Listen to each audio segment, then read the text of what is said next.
Buenas tardes, bienvenidos al espacio de televisión legislativa del Frente Amplio. Hoy nos acompaña la diputada Patricia Mora Castellanos, diputada por San José y presidente del Frente Amplio. Buenas tardes, Patricia. Buenas tardes, Alex. Bueno, un gusto que nos acompañe esta tarde. Y quizá para entrar en materia, este mes de mayo ha tenido cambios importantes en el plenario legislativo y en las últimas semanas ha habido una discusión fuerte, importante, sobre el tema de la evasión fiscal y el asunto del cobro administrativo. Hay un debate en plenario muy enriquecedor que nos gustaría que nos pudiera ampliar. Con muchísimo gusto. Desde el Frente Amplio tenemos una agenda parlamentaria que queremos impulsar, una agenda que pretende empujar en la dirección de cambiar este país. Nosotros creemos que nuestro país no va por el rumbo adecuado y queremos, mientras la ciudadanía no nos favorezca mayoritariamente con su voto para poder ocupar el Poder Ejecutivo, queremos desde el Parlamento impulsar iniciativas que apunten en la dirección de la consolidación de un país menos injusto, menos egoísta, es decir, más solidario, más humano, en donde quizás todas y todos podamos ser un poquitito más felices.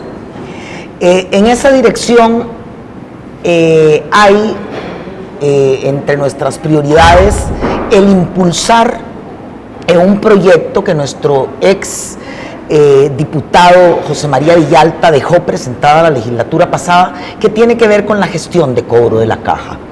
Luego tenemos también del diputado Villalta y retomado por mi despacho en esta legislatura y consensuado con el despacho de la diputada Sandra Pisk, un proyecto para fortalecer la inspección laboral. Ahora vamos a ir sobre cada uno de ellos. Y luego, esta administración, don Helio Fallas, ministro de Hacienda, ha presentado al Parlamento un proyecto para intentar evitar o por lo menos disminuir el robo que se lleva a cabo en nuestro país contra el fisco, es decir, para evitar el fraude fiscal. Alex, estos tres proyectos tienen una característica en común y es que instalan la vía administrativa.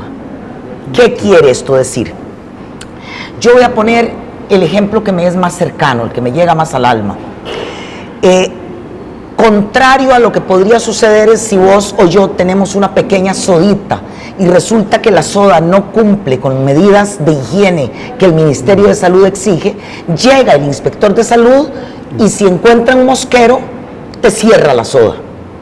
Resulta que cuando llega el inspector laboral o la inspectora laboral, vamos a poner a una finca enorme de monocultivo, por ejemplo, o a un call center donde no se paguen salarios mínimos, llegan, anotan la falla, cuando bien nos va, y se traen el papel. Y ahí no sucede nada, absolutamente nada, aunque se estén violentando todos los derechos humanos. Resulta que ese papel empieza, esa denuncia, ese informe que han hecho ahí in situ, empieza a tener un trámite por la vía judicial.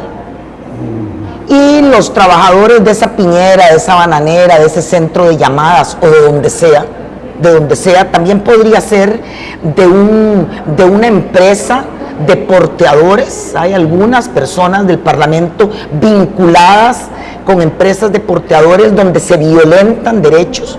Resulta que eso puede durarte 5, 6, 7 años y no ha sucedido nada. Nosotros creemos que al instalarse la vía administrativa se le estaría dando agilidad a ese proceso. Es decir, nosotros sabemos que hay una mora judicial, hay 12,000 casos haciendo presa. Es decir, es quitar de ahí, ponerlo en la vía administrativa sin lesionar absolutamente ningún derecho del acusado, digamos. Esos derechos para apelar a la vía judicial hasta llegar a a la vía del contencioso, a la instancia del contencioso, se siguen respetando, son intocables. Sin embargo, dentro de nuestro Parlamento y dentro del país, las cámaras patronales que tienen voceros aquí adentro, han puesto el grito en el cielo, han dicho que esto es insoportable, que esto es propio de un país autoritario, en fin, que estamos en ese sentido intentando. Y ante ese argumento del totalitarismo, de ese tipo de medidas que más bien estarían democratizando el acceso a una justicia para los trabajadores, ¿qué ejemplos podemos tener también a nivel internacional que desbaratan este argumento? Sí, hay muchos países. Recuerdo ahorita España, recuerdo Argentina, recuerdo países europeos y países latinoamericanos en donde está instalada la vía administrativa para algunos de los procesos y su balance es un balance enteramente positivo. Pero además, Alex,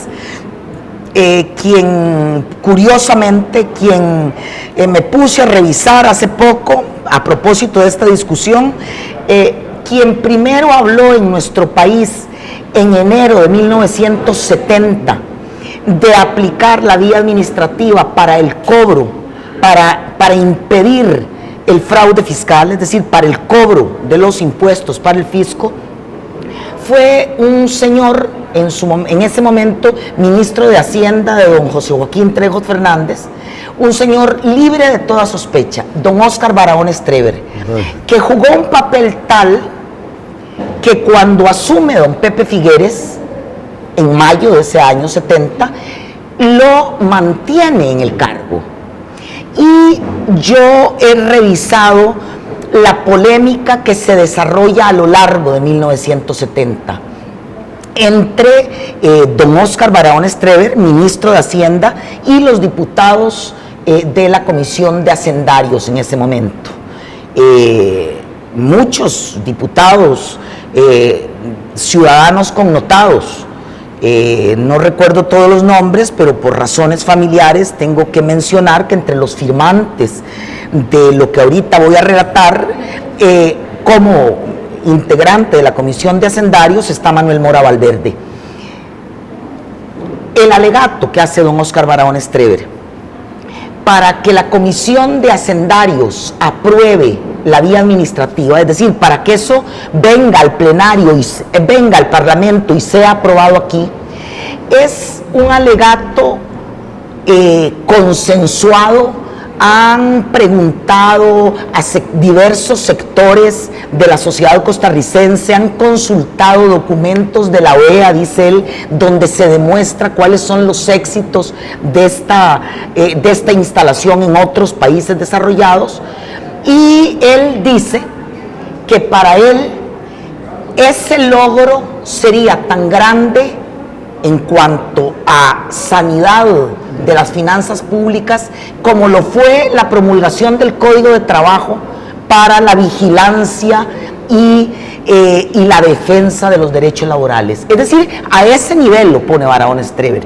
Sin embargo, en septiembre de ese año, ya la Comisión de Hacendarios de la que te hablo, emite un comunicado, una resolución diciendo que las condiciones del país, que se han levantado voces que hacen que eso sea inviable en ese momento. Es decir, es una discusión que tiene 40 o más años y que sin embargo siguen alzándose voces para torpedearla, para impedirla. Y en el mismo tono, en el mismo tono, en un tono que saca el asunto del marco correspondiente. Creo que don Antonio Álvarez de Santi, que es quien más se ha manifestado en contra, defiende, lo cual me parece totalmente legítimo. Yo se lo dije a él en el plenario legislativo, porque me acusaba de haber ideologizado esta conversación. Le dije, no, si todo lo que hacemos aquí es ideológico. Claro. Yo vine aquí, entre otras cosas, a defender los derechos de esos trabajadores de las bananeras. Y yo sé que si la vía administrativa se instala, por ejemplo, para que funcione con rapidez la inspección laboral, ahí se seguirán pagando salarios mínimos. Claro. Don Antonio tiene otros intereses en el Caribe nuestro y entonces quizás no tiene tantas ganas de que esto camine. El tema del cobro administrativo, aparentemente, según anunció el mismo don Antonio en plenario, tengo entendido, hay ya un acuerdo del Ministerio de Hacienda similar al de hace 40 años. Y la historia se repite. Hay un acuerdo, nosotros le preguntamos a don Antonio en el plenario que a qué se refería, porque él dio como una buena noticia que el Ministerio de Hacienda había echado para atrás. Parece que sí, que el Ministerio de Hacienda o que el ministro de la Presidencia, no sé bien, echó para atrás en el sentido de decir, bueno, vamos a sentarnos en esta mesa a negociar, vamos entonces a quitarlo de la instalación de la vía administrativa, pero tenemos una magnífica noticia.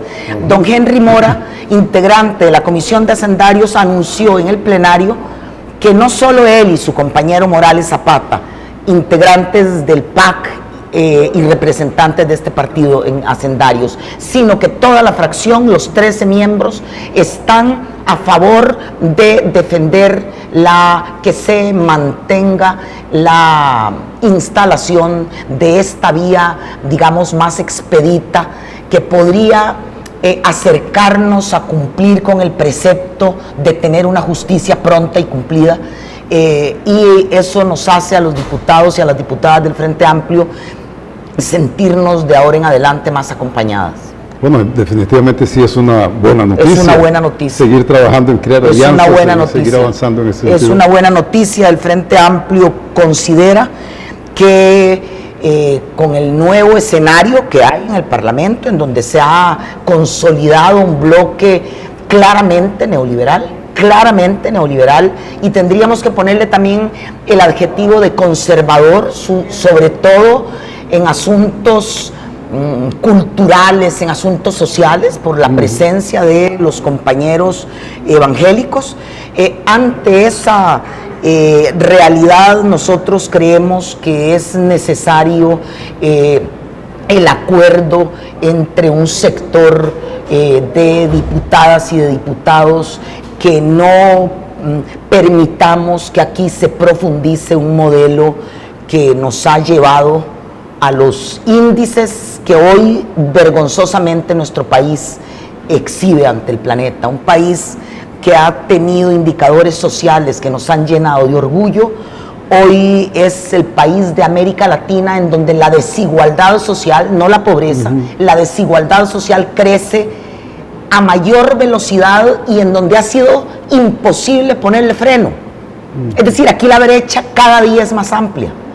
Entonces yo pienso, Alex, que estamos a las puertas efectivamente de consensuar grandes cosas, de consensuar un modelo país, de consensuar una Costa Rica utópica. Aquí vamos a dejar diferencias partidarias al lado y vamos a trabajar, como te decía al inicio, por una Costa Rica que sea más inclusiva, más solidaria, más generosa, diría yo,